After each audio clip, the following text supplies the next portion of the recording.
Hello दोस्तों, A&D success hub में आपका फिर से स्वागत है। हमारी आज की book rich dad poor dad पे है, जिसको रॉबर्ट कियोसाकी ने लिखा है। एक American multi millionaire investor, business owner, educator और स्पीकर हैं। Robert Kiyosaki rich dad company के फाउंडर हैं। ये एक प्राइवेट एजुकेशन कंपनी है जो लोगों को बुक्स और वीडियो के थ्रू खुद के फाइनेंस और बिजनेस की नॉलेज प्रोवाइड करती है। रॉबर्ट कियोसाकी का कहना है कि जो रिच लोग अपने बच्चों को मनी के बारे में सिखाते हैं, वो पुअर और मिडिल क्लास वाले लोग अपने बच्चों को नहीं सिखाते। Rich dad poor dad author की खुद की स्टोरी है। उनके दो फादर थे, पहले बायोलॉजिकल जिन्होंने उनको जन्म दिया जो गरीब थे, और दूसरे उनके चाइल्डहुड के बेस्ट फ्रेंड के फादर वो अमीर थे। दोनों ही फादर ने डिफरेंट अप्रोच के साथ ये बताया कि सक्सेस को कैसे अचीव करना है। एक अपनी फैमिली के लिए $10 मिलियन और चर्च के लिए चैरिटी छोड़ के गए थे, और दूसरे अनपेड बिल छोड़ के गए थे। दोस्तों, इस बुक की पूरी अंडरस्टैंडिंग के लिए इस वीडियो को एंड तक देखना बहुत जरूरी है। आपने इस चैनल को सब्सक्राइब नहीं किया है तो प्लीज इस चैनल को सब्सक्राइब करें। हमारी इस वीडियो को लाइक और कमेंट करना ना भूलें। Let's begin. ऑथर के लिए ये इंसिडेंट एक एविडेंस बन गया था कि कौन से डैड की अप्रोच उनके लिए ज्यादा फाइनेंशियल सेंस बनती है। बुक लिखने के टाइम ऑथर दोनों डैड को कंपेयर करते हैं, जैसे कि उनके principles, ideas, financial practices, activeness की डिग्री, कैसे उनके पुअर डैड जो हाईली एजुकेटेड होने के बाद भी स्ट्रगल कर रहे थे, और उनके ऑपोजिट रिच डैड एक बिजनेसमैन और एसेट्स को बिल्ड कर रहे थे। ऑथर अपने डैड को उन लोगों से कंपेयर कर रहे थे जो रैट रेस में भाग रहे हैं और ज्यादा अचीव करने की साइकिल में ही हेल्पलेस हो गए हैं, पर पैसे की कमी की वजह से अपने ड्रीम्स को वो सेटिस्फाई नहीं कर पाते। वो अपना ज्यादा टाइम स्कूल्स में वर्ल्ड की प्रॉब्लम के बारे में पढ़ाते हैं, बट पैसे के बारे में स्कूल में कोई भी लेसन नहीं सिखाया जाता। मनी के बारे में स्कूल में कभी पढ़ाई नहीं होती। स्कूल में सिर्फ प्रोफेशनल स्किल्स पढ़ाई जाती है, कोई फाइनेंशियल स्किल्स नहीं पढ़ाई जाती। इसी वजह से रिच और रिच बनते हैं, पुअर और भी ज्यादा पुअर होते हैं। मिडिल क्लास स्ट्रगल में है, उनको मनी से रिलेटेड घर पे पढ़ाया जाता है, ना कि स्कूल में। हम में से ज्यादातर लोग पैसे से रिलेटेड अपने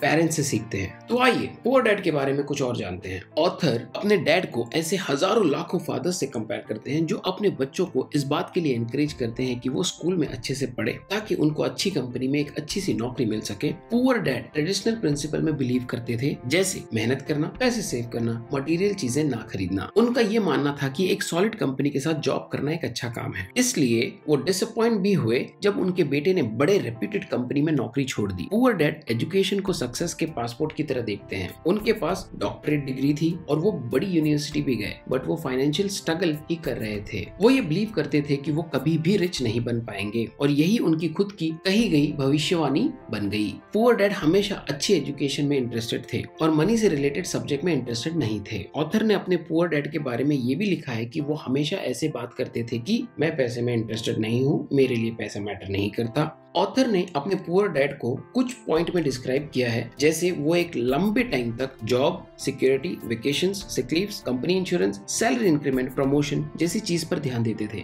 ऑथर का मानना था कि उनके पुअर डैड का ध्यान सिर्फ इन्हीं सब चीजों में रहता था और खुद के काम पर कभी भी नहीं होता था। इसी वजह से ऑथर को लगता था कि वो रैट रेस में भाग रहे हैं। उनके पुअर डैड बहुत ज्यादा हार्डवर्क करते थे, बट फिर भी फाइनेंशियली आगे नहीं बढ़ पाए। मनी मैटर में पुअर डैड का ये सोचना था कि बिल्स को पे करने के लिए बहुत ज्यादा मेहनत करनी पड़ती है, और दूसरी तरफ रिच डैड खुद के लिए पैसे बनाने में बिलीव करते थे। चलिए अब रिच डैड के बारे में बात करते हैं। ऑथर ने ये सब 9 साल की एज में लिखा था, जब उनको ये रियलाइज हुआ कि उनके रिच डैड की फाइनेंशियल सेंस उनके पुअर डैड से ज्यादा है। ऑथर ने अपने रिच डैड से ये चीज सीखी थी कि कुछ चीजों में कभी ना नहीं कहना चाहिए, जैसे मैं ये चीज अफोर्ड नहीं कर सकता। इसके बजाय ये बोलना चाहिए कि कैसे मैं इस चीज को अफोर्ड कर सकता हूँ। उनका मानना था कि मैं अफोर्ड नहीं कर सकता जैसे शब्द हमारे दिमाग को बंद कर देते हैं। मैं कैसे अफोर्ड कर सकता हूँ जैसे शब्द पॉसिबिलिटी, एक्साइटमेंट और ड्रीम्स को बढ़ावा देते हैं। उसको उन्होंने इस एग्जाम्पल से रिलेट करते हुए समझाया कि जब वो और उनके फ्रेंड माइक उनके फादर के पास काम के लिए गए थे, रिच डैड उनको बहुत कम वेजेस पे करते थे, ताकि उनमें गुस्से वाली फीलिंग पैदा हो, जिससे उनको इनजस्टिस वाली फीलिंग आए और उनको एहसास हो कि खुद के लिए काम करना कितना इंपॉर्टेंट है, ना कि दूसरों के लिए काम करना। एग्जाम्पल के लिए बुक के उस पार्ट में जिसमें ऑथर रिच डैड से कंप्लेन करता है कि वो कम वेजेस में बहुत कम चीजें ले पाते हैं, तो रिच डैड ने कहा इस चीज पे ध्यान मत दो कि तुम कितनी चीजें ले पाते हो, बल्कि इस चीज पे ध्यान दो कि तुम उस चीज का क्या कर सकते हो और उस पैसे को ज्यादा कैसे बढ़ा सकते हो, क्योंकि ये हमारे दिमाग को सोचने पर मजबूर कर देता है। उनके रिच डैड कहते हैं कि जब कोई कहता है कि मैं अफोर्ड नहीं कर सकता, तो उसका दिमाग काम करना बंद कर देता है। इसी वजह से ये आपके इनिशिएटिव को मारता है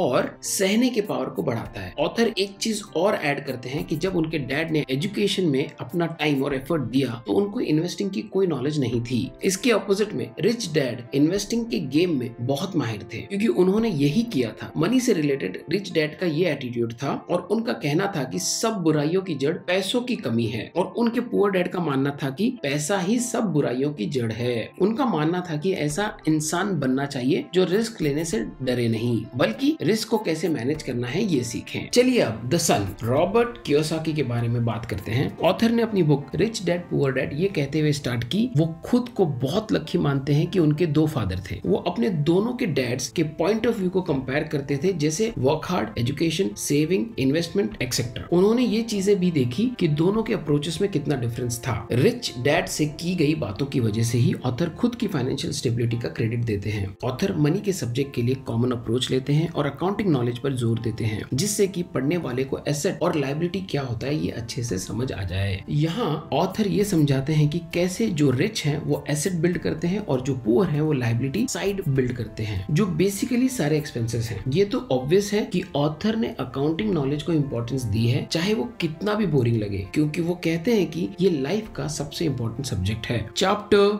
1 rich dad poor dad. Robert Kiyosaki और माइक की स्टोरी 1956 में हवाई में स्टार्ट हुई, जब वो दोनों 9 साल के थे। उनकी पहली गेट रिच स्कीम निकल बनाने वाली कंपनी थी। उनके इस प्लान को माइक के फादर ने रिजेक्ट कर दिया था, और जिन्होंने उन दोनों को समझाया कि ये काम इलीगल है। उन दिनों के बाद दोनों ने अपना फ्री टाइम माइक के फादर रिच डैड से फाइनेंस और इकोनॉमिक को सीखा। माइक के डैड ने जो पहला लेसन सिखाया वो था रैट रेस से हेट करना। वो अपने ग्रोसरी स्टोर में एक लड़के से 3 घंटे के लिए 10 सेंट पर डे काम करवाते थे। कुछ हफ्तों में कियोसाकी इस चीज से थक गए और उन्होंने डिमांड की कि वेजेस बढ़ाए जाएं। लेकिन इस चीज के होने के बाद माइक के डैड ने उनके वेजेस में और भी ज्यादा कमी कर दी और उनको फ्री में काम करने को बोला। धीरे धीरे दोनों लड़के सिर्फ अप्रिशिएट और पेड ना किए जाने की वजह से परेशान होने लगे। फाइनली उन्होंने रिच डैड से इस बारे में बात की। रिच डैड के साथ मीटिंग में रिच डैड ने उनको सॉरी बोला और उनको एक ऑफर दिया कि या तो वो उनको एक मॉरल लेसन देंगे या फिर पे। पर दोनों लड़कों ने मॉरल लेसन को ही चूज किया। ये लेसन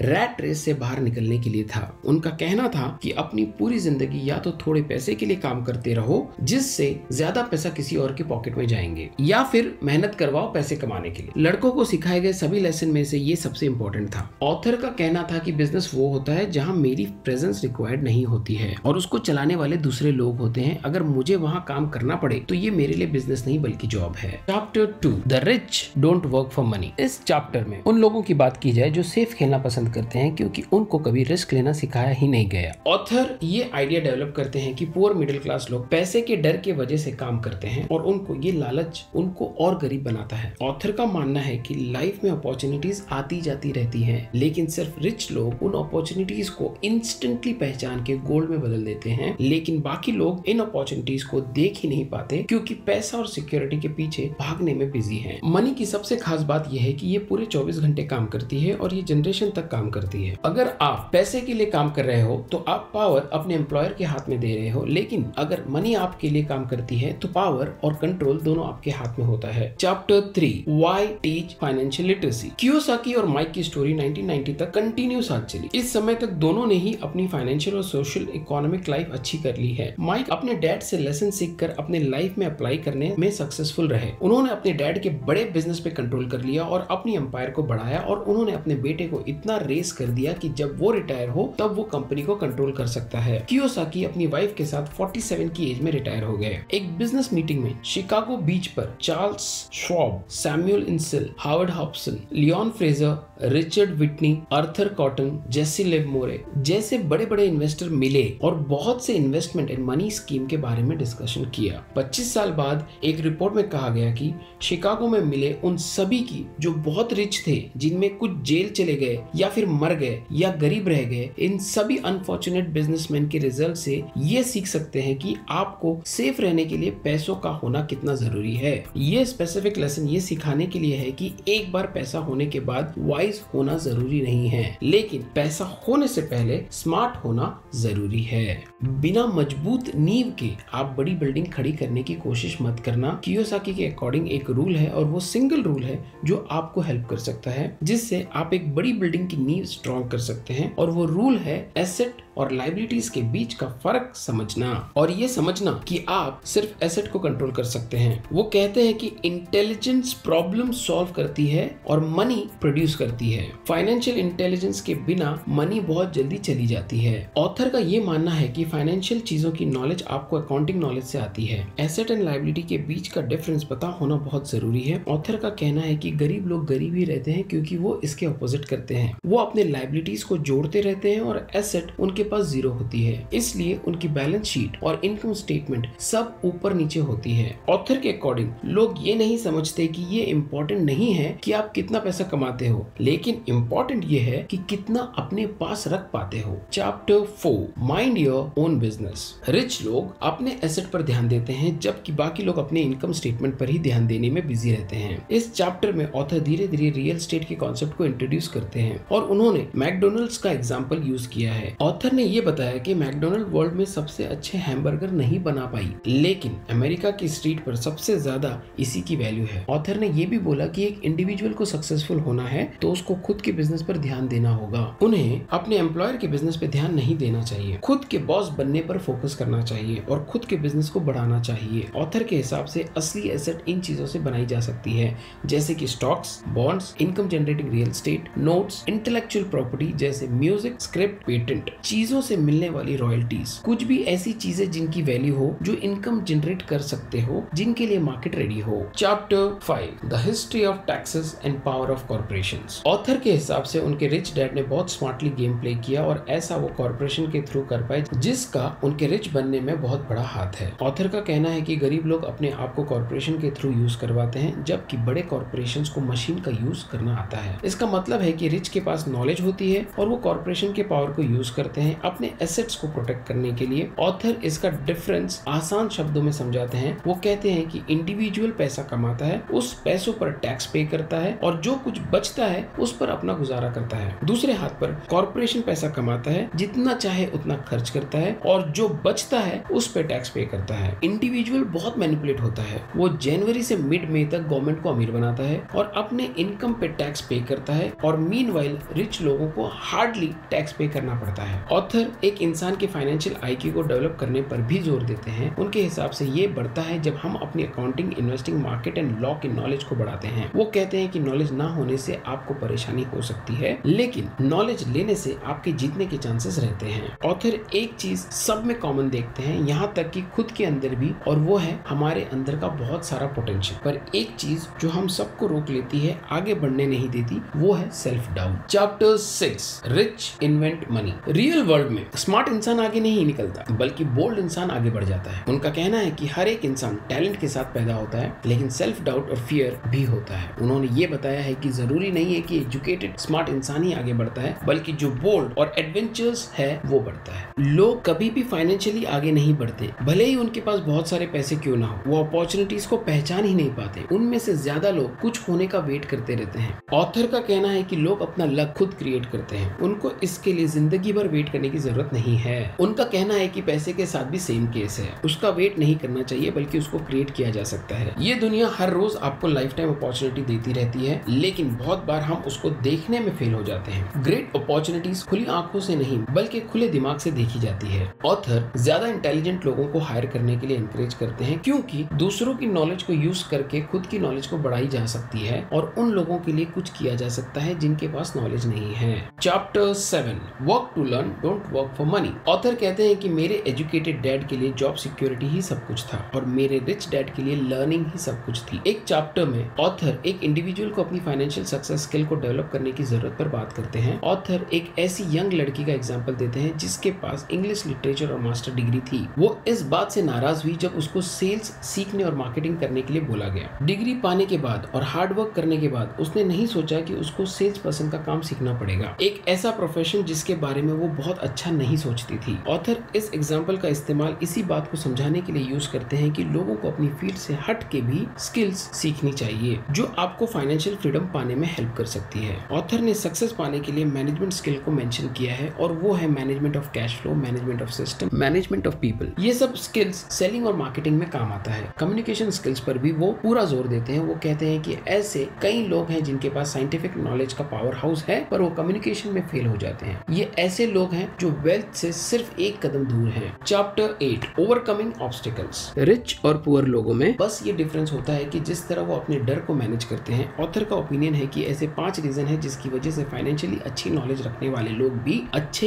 एसेट्स कॉलम बिल्ड नहीं कर पाते जो अच्छा कैश फ्लो प्रोड्यूस कर सके। वो 5 रीजन है: fear, cynicism, laziness, bad habits, arrogance. उनका कहना है कि डर लगना नॉर्मल है बट ये मैटर करता है कि वो उसको कैसे हैंडल करते हैं। ज्यादातर लोग इसलिए फाइनेंशियल जीत नहीं पाते क्योंकि उनका पैसा खोने का डर अमीर बनने से ज्यादा बड़ा है। ऑथर टेक्सास और वहां के लोगों के बारे में, अपने स्पेशल सुख के बारे में, अपनी इमोशनल फीलिंग बताते हैं और वो जीते हैं तो तब भी वो बड़ी जीत हासिल करते हैं और जब वो हारते हैं तो वो भी शानदार होती है। Chapter 9 getting started. गोल्ड हर जगह है, बहुत से लोग इसको देखने में ट्रेंड नहीं होते। इस चैप्टर में पर्सनल वेल्थ को क्रिएट करने की टिप है। उनकी फर्स्ट टिप है रियलिटी से ज्यादा बड़ा रीजन फाइंड करे जो आपको मोटिवेट करे। उनके कहने का मीनिंग ये है कि लोगों को एम्पावर करके खुद की फाइनेंशियल टैलेंट को जगाना होता है। वो कहते हैं कि लोगों के पास लाइफ जीने के लिए एक स्ट्रॉन्ग और क्लियर पर्पस होना चाहिए। ऑथर लोगों को केयरफुली फ्रेंड्स चूज करने की एडवाइस देते हैं। वो उन लोगों के साथ टाइम स्पेंड करने की सलाह देते हैं जो मनी के बारे में बात करने के लिए एनकरेज करते हैं और जो बहुत ही वैल्यूएबल लेसन है। ऑथर का ये बिलीव है कि लोगों को किसी एक फील्ड में स्टडी करनी चाहिए और फिर बाहर निकलकर दूसरी चीज भी सीखनी चाहिए। जैसे ये चूज करना इंपॉर्टेंट है कि कौन क्या सिलेक्ट करता है।